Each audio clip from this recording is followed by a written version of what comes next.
کر سکتا ہے، کوئی اس کے لیے مشکل نہیں. وہ اعلیٰ کل شیء قدیر، اسے ہر شے کی قدرت حاصل ہے. لیکن اصل بات جو ہے میں آپ کو بتانا چاہتا ہوں، یہ ہے سائیڈ ایشو. اصل ایشو ہے فلسطین کا جو شروع ہونے والا ہے. بھٹی دہکے گی وہاں. ظاہر بات ہے کہ اگر کوئی بہت بڑا اقدام ہو جاتا ہے فلسطینیوں کے خلاف، اور اگر واقعتاً مسجد اقصی اور قبۃ الصخرہ گرا دیے جاتے ہیں، جو طوفان اٹھے گا عالم عرب میں، یہ حسنی مبارک ہو یا شاہ خالد ہو یا کوئی اور ہو، یہ نہیں روک سکتے اس طوفان کو. نوجوان خون اٹھے گا، غیرت اور جو بھی حمیت ہے. مسلمان ان پڑھ سے ان پڑھ اور بالکل بے دین، وہ بھی مسجد کی حرمت پر کٹ مرنے کو تیار ہو جاتا ہے. مسجد تو بنا دی شب بھر میں ایمان کی حرارت والوں نے، من اپنا پرانا پاپی ہے، برسوں میں نماز ہی بننا سکتا. وہ چاہے کانپور کی مسجد سے مسلمانوں نے جانے دی ہے، چاہے وہ شہید گنج کی مسجد تھی مسلمانوں نے جانے دی ہے، چاہے نماز نہ پڑھتے ہو. لیکن یہ جو حرمت اور یہ جو حمیت اور یہ غیرت ہے، اس سے جو طوفان اٹھے گا یہ ہوگا اس ملحمۃ العظما، اس کی طرف پیش رفت ہو رہی. کتاب الملاحم سے احادیث کے حوالے سے کہ جن جنگوں کا حوالہ دیا حضور نے، پیشن گوئی کی ہے، اس کا نقطہ آغاز تھا خلیج کی جنگ. صدام حسین نے اسے کہا تھا یہ مدر آف وارز ہے، ام المحارب، یہ ایک جنگ نہیں ہے. اس کا نقشہ بھی حدیث میں موجود ہے، پیشن گوئی موجود تھی، اس وقت بھی ہم نے شائع کی تھی. لیکن اس میں جو جنگ اب ہونے والی وہ الملحمۃ العظما. ملحمہ کسے کہتے ہیں؟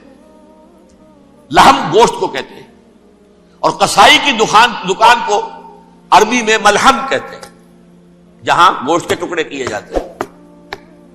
آج کل مشینوں سے ہوتے ہیں، اب جو ہے وہ ہاتھ سے چھریوں سے نہیں ہوتے، لیکن ٹکڑے ہو رہے ہوتے ہیں، جسموں کے چیتھڑے اڑ رہے ہوتے. ملحمہ یہی لفظ استعمال کیا تھا حضرت سعد ابن عبادہ نے رضی اللہ تعالی عنہ یوم فتح مکہ.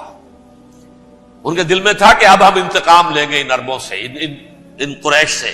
الیوم یوم الملحمہ، الیوم یوم الملحمہ، یہ کہتے ہوئے جا رہے تھے. ایک خاص کیفیت، آج ہے گوشت کے ٹکڑے اڑانے کا دن. حضور سے کہا کسی نے جا کر کے صاحب تو یہ کہہ رہے ہیں الیوم یوم الملحمہ، الیوم یوم الملحمہ. حضور نے فرمایا نہیں، ان سے کہو جا کر الیوم یوم المرحمہ، الیوم یوم المرحمہ، آج رحمت کا دن ہے، آج تو میں ان سب کو معاف کروں گا. لا تثریب علیکم اليوم، میں تم سے وہی بات کہہ رہا ہوں جو میرے بھائی یوسف نے کہی تھی اپنے بھائیوں سے. اذهبوا فانتم الطلقاء، جاؤ تم سب کے سب آزاد. وہ ملحمہ ہے جس کو کہ حضور نے حضرت معاذ بن جبل رضی اللہ تعالی عنہ سے روایت ہے، اس میں سے جو ابو داؤد میں روایت آئی ہے اس میں الملحمۃ العظما، عظما مؤنث ہے اعظم کا. آپ کہتے ہیں جنگ عظیم اول، جنگ عظیم دوم. عظیم کا باپ ہو گیا اعظم، سب سے بڑا، اور اس کا مؤنث ہے سب سے بڑی، عظما. الملحمۃ العظما، سب سے بڑی لڑائی. میرے نزدیک یہ وار کے معنی میں نہیں ہے، بیٹل کے معنی میں. انگریزی میں یہ دو لفظ علیحدہ ہیں، وار، بیٹل. وار سالوں کو محیط ہوتی ہے، بیٹل کسی ایک خاص جگہ پر جو لڑائی ہوتی ہے اس کو کہتے ہیں.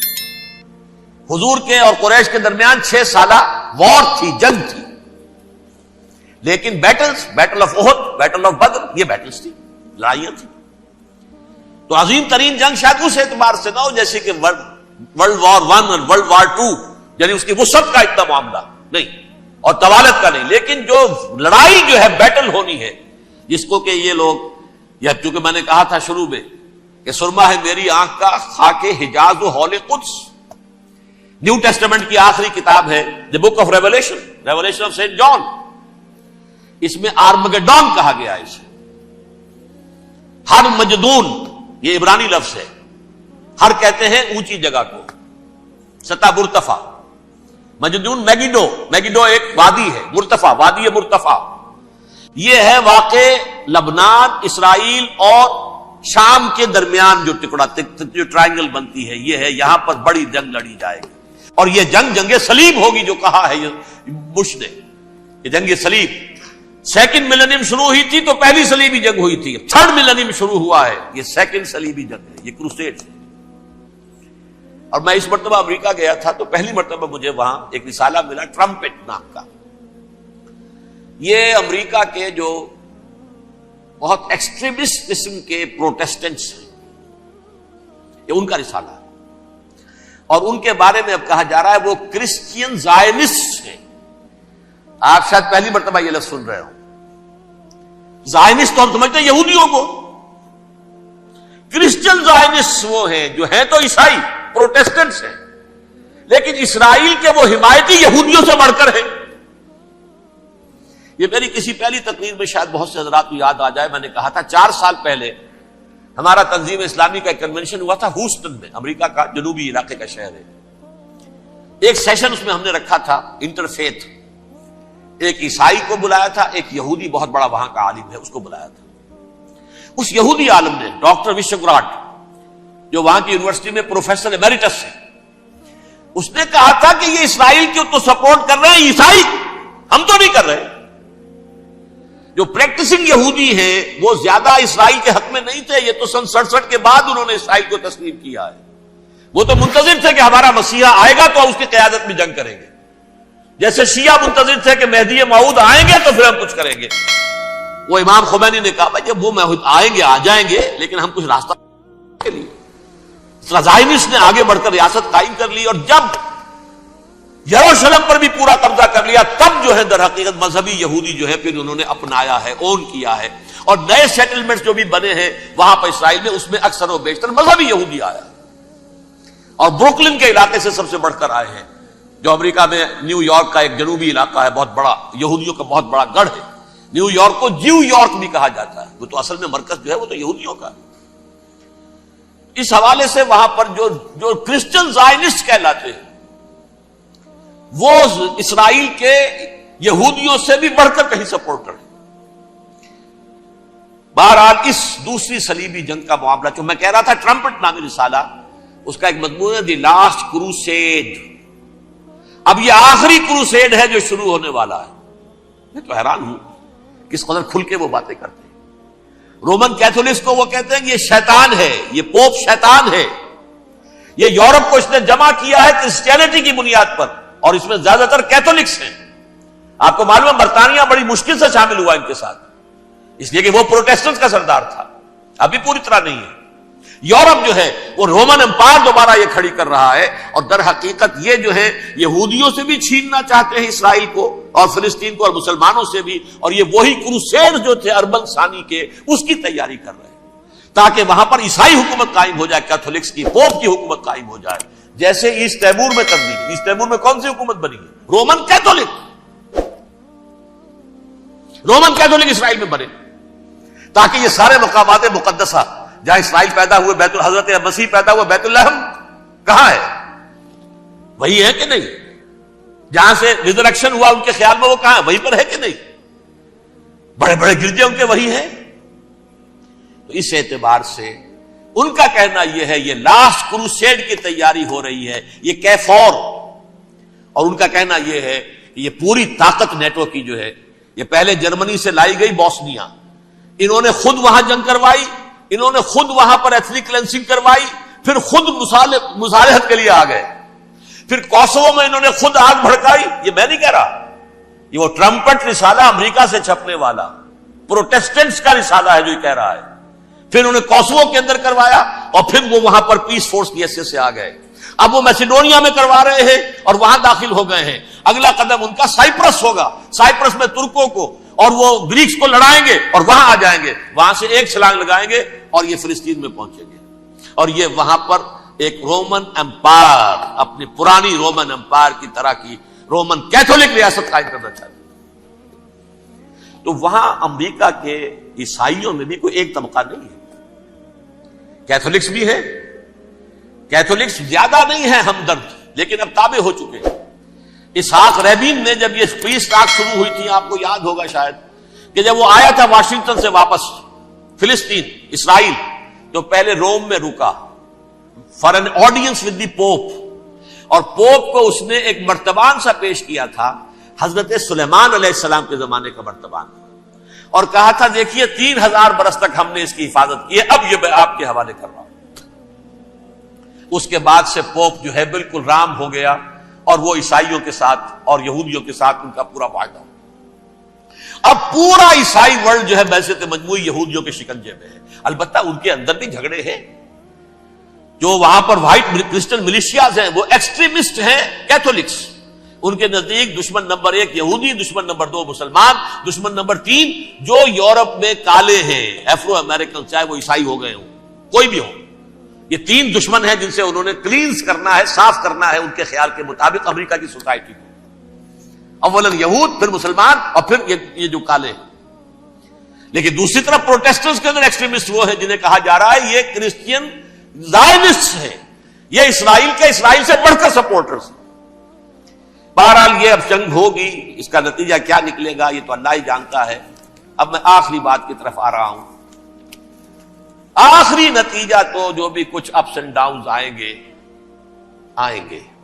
تلک الایام نداولھا بین الناس. آخری نتیجہ ڈراپ سین وہ یہ ہوگا کہ اللہ کے دین کا بول بالا ہوگا اور پوری دنیا پر محمد کے لائے ہوئے دین صلی اللہ علیہ وسلم کی حکومت قائم ہوگی. وہ گویا قیامت کی تمہید ہوگی، اس کے بعد بس قیامت آئے گی. کیونکہ مقصد کائنات، تخلیق کائنات پورا ہو جائے گا.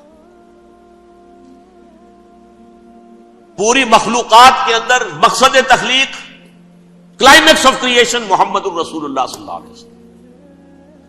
دین کی تکمیل محمد الرسول اللہ صلی اللہ علیہ وسلم. اور اس خلافت عرضی کے لیے جو حضرت آدم کو خلافت دی گئی تھی، جب اس میں وہ خلافت پوری دنیا پر قائم ہو جائے گی اس کا مقصد پورا ہو جائے گا. And that will be the beginning of the end. اس کے بعد قیامت ہے. آخری نتیجہ تو یہ نکلنا ہے. اس سے پہلے سزائیں ہمیں بھی مل رہی ہیں. اور یہاں میں کانٹے کی بات جو چھوڑ گیا تھا اس کو بیان کر دوں. اللہ نے اس مغضوب علیہم قوم کو، اس ملعون قوم کو کیوں اب تک چھوٹ دیے رکھی؟ میں بتا چکا ہوں یہ بڑے عذاب کے مستحق ہو چکے تھے حضرت عیسیٰ علیہ السلام کے زمانے میں. چھوٹ دی ہے، ابھی تک ہے. بلکہ ایک مرتبہ ابھارا ہے. 1900 برس کے بعد ابھرے ہیں یہ. بالفور ڈیکلریشن 1917 سن 70 عیسوی کے بعد، تقریباً 1900 برس، 1850 برس تو ہے کم سے کم. پھر creation of Israel 1948، 1967 extension of Israel, یروشلم پر قبضہ. یہ سارا جو ہے کیوں ہے؟ اللہ تعالیٰ اس خیر امت محمد صلی اللہ علیہ وسلم، اس کے بہترین حصے کو سزا ان ملعونوں کے ہاتھوں دے رہا ہے. کیوں؟ جو جرم انہوں نے کیا تھا وہی ہم نے کیا. انہوں نے اللہ کی کتاب کو پیٹھ کے پیچھے پھینکا. نبذ فریق من الذین اوتوا الکتاب کتاب اللہ وراء ظہورہم.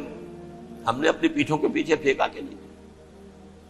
کولونیل رول سے آزاد ہوئے، کہیں اسلامی قانون نافذ کیا، کہیں اسلامی نظام قائم کیا. تو جو جرم ان کا تھا وہی ہمارا ہے. اور ہم خیر امت ہیں، اور ہمارے میں سے خیر ترین عرب ہیں. ان پر اللہ کا فضل، ان کی مادری زبان میں اللہ کی کتاب موجود ہے. پھر انہوں نے اللہ کے دین کو پیٹھ دکھائی. جو ملک آزاد ہوا کولونیل رول سے، یا اس نے قبلہ کر لیا اپنا ماسکو کی طرف یا کر لیا واشنگٹن کی طرف. کسی نے مکے کو قبلہ بنایا. یہ بدترین سزا ہے. ویل للعرب من شر قد اقترب. اور ترمذی شریف میں تو یہاں تک روایت ہے، من اقتراب الساعۃ ہلاک العرب. قیامت کے قرب کی ایک نشانی یہ بھی ہوگی کہ عرب ہلاک ہو جائے.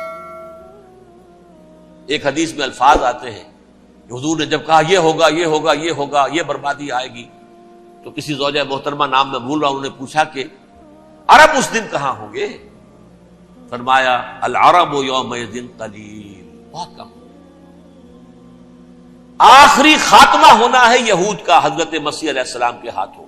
وہ عذاب جو 2000 برس تک ان سے ٹلا رہا وہ آئے گا اور ان کے رسول ہی کے ہاتھوں آئے گا.